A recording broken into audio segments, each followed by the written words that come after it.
वर्तमान में जीने की बजाय भविष्य की कल्पना में जीना ज्यादा सुखद लगता है, तो क्या करें?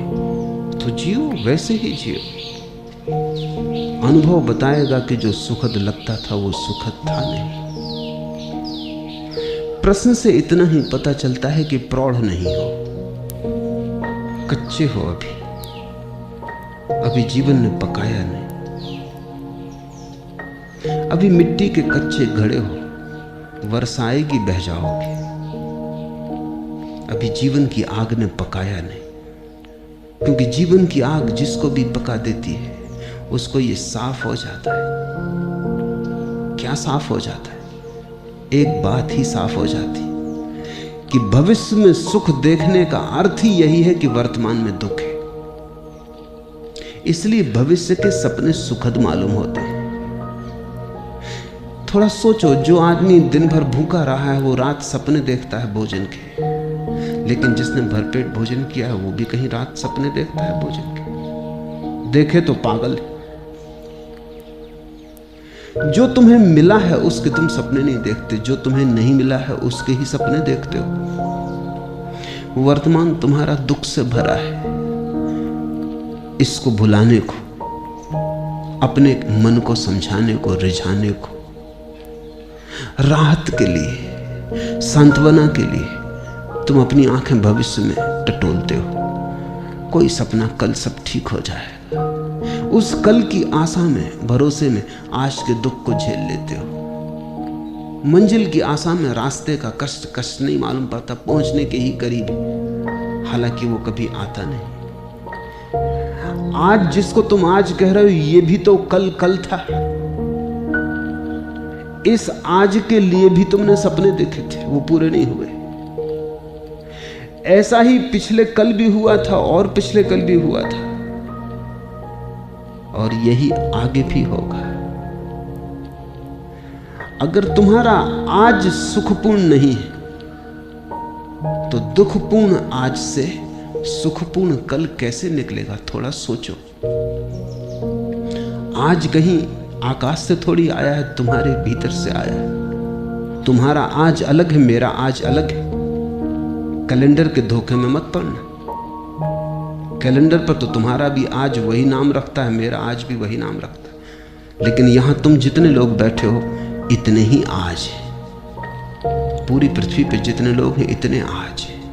और अगर तुम पशु पक्षियों और पौधों को भी गिनो तो उतनी ही संख्या है। कैलेंडर बिल्कुल झूठ है। उससे ऐसा लगता है एक ही दिन है सबका। रविवार तो सभी का रविवार जरूरी नहीं। किसी की जिंदगी में सूरज उगा हो तो रविवार, और किसी की जिंदगी में अंधेरा हो तो कैसा रविवार।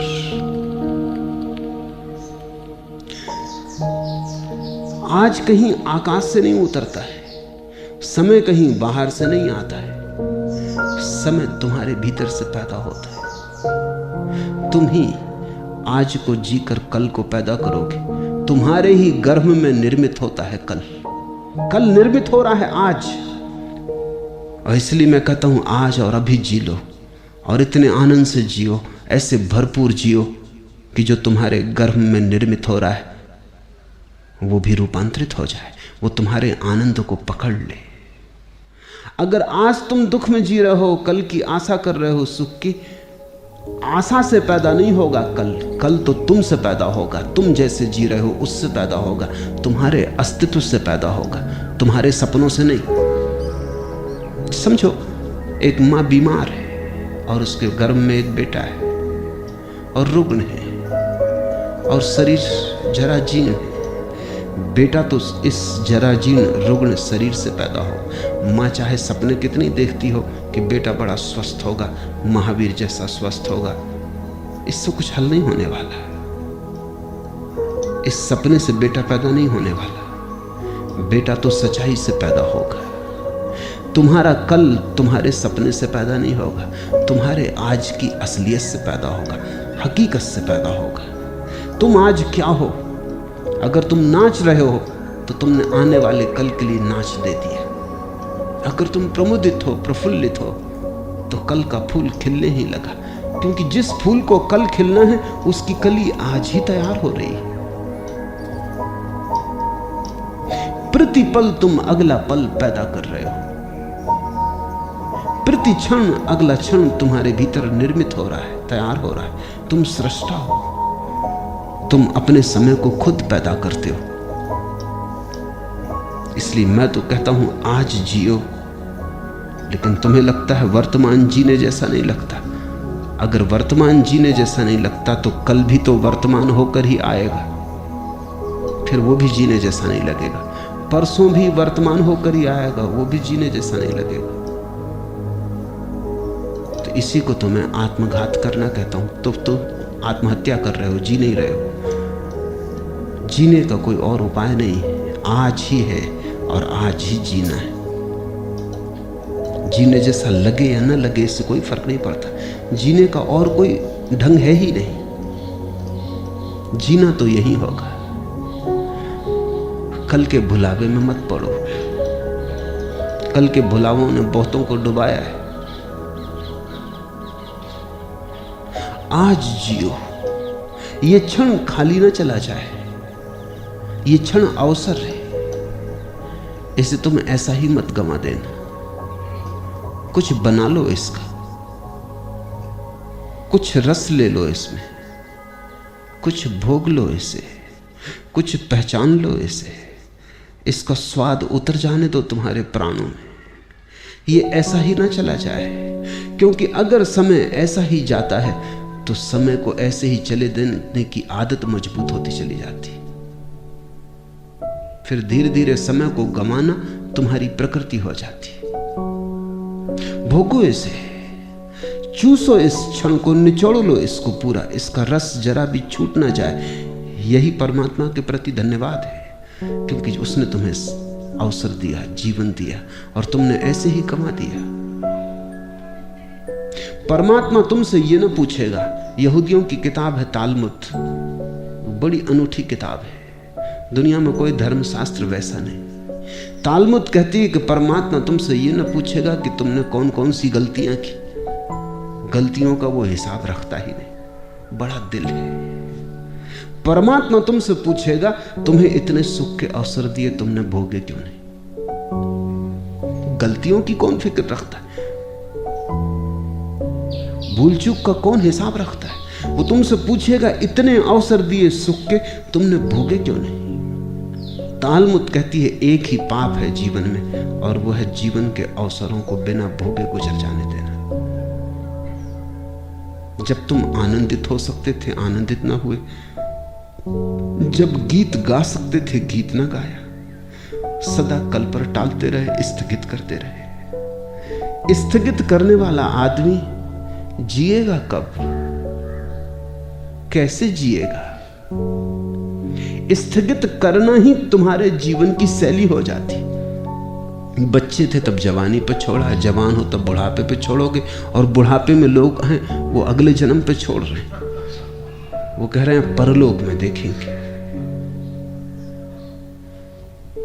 यही लोक है एकमात्र, और यही क्षण है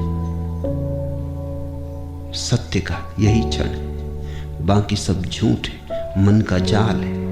लेकिन अगर तुम्हें अच्छा लगता है, तुम्हारी मर्जी। तुम्हें अच्छा लगता हो तो मैं कौन हूं बाधा देने वाला? तुम सपने देखो, कभी ना कभी तुम जागोगे, तब रोओगे, पछताओगे। तब तुम पछताओगे कि इतना समय यूं ही गंवाया। और ध्यान रखना, जीवन में जितना दुख भर लोगे, जितने आंसू घने कर लोगे, जितना पछतावा हो जाएगा, उतना ही कठिन हो जाता है रोकना फिर दुख को, आंसुओं को। कभी तुमने ख्याल किया, हंसी तो एकदम रुक जाती, रोना एकदम नहीं रुकता। तुम हंस रहे हो एकदम रुक सकते हो, रोना एकदम नहीं रुकता। थमते थमते थमेंगे आंसू। रोना है कुछ, हंसी नहीं। दुख ऐसा सरोबोर कर लेता है, दुख ऐसी गहराइयों तक प्रविष्ट हो जाता है, तुम्हारी जड़ों तक समाविष्ट हो जाता है कि फिर तुम उसे रोकना भी चाहो तो कैसे रोको? थमते थमते थमेंगे आंसू। रोना है कुछ, हंसी नहीं है। ये कोई मजाक नहीं है कि रो लिए और रोक लिए। ये कोई हंसी नहीं है कि हंस लिए और रोक लिए। हंसी तो तुम्हारी ऊपर ऊपर होती, रुक जाती। रोना बहुत गहरे चला जाता है। रोना तुम्हारे जीवन में सब तरफ भर जाता है। रोज रोज अगर तुम रोने को इस तरह संभालते गए और जीने को कल पे टालते गए, तुमने कहा हंसेंगे कल, रोएंगे आज, और तुम जो दलील दे रहे हो वो दलील ये है कि अपना वर्तमान तो सुखद मालूम नहीं पड़ता, इसलिए सुखद सपने देखेंगे। सुखद वर्तमान क्यों नहीं है ये पूछो। इसलिए नहीं है कि कल भी तुमने सपने देखे थे आज के, और कल का दिन गंवा दिया जिसमें आज सुखद हो सकता था, जिसमें आज की आधारशिला रखी जा सकती थी। कल तुमने गंवा दिया इसलिए आज दुखद है, और तुम यही दलील दे रहे हो कि हम आज को भी गंवाएंगे क्योंकि कल का सपना अच्छा मालूम पड़ता है। तुम्हारी मर्जी, गणित साफ है। फिर मुझसे मत कहना कि हमें किसी ने चेताया नहीं। तुम्हें यह मौका न मिलेगा कहने का, ये ध्यान रखना कि हमें किसी ने चेताया नहीं। दूसरों को तो ये भी सुविधा है कहने की कि उन्हें किसी ने चेताया नहीं, लेकिन मैं तुम्हें रोज चेता रहा हूं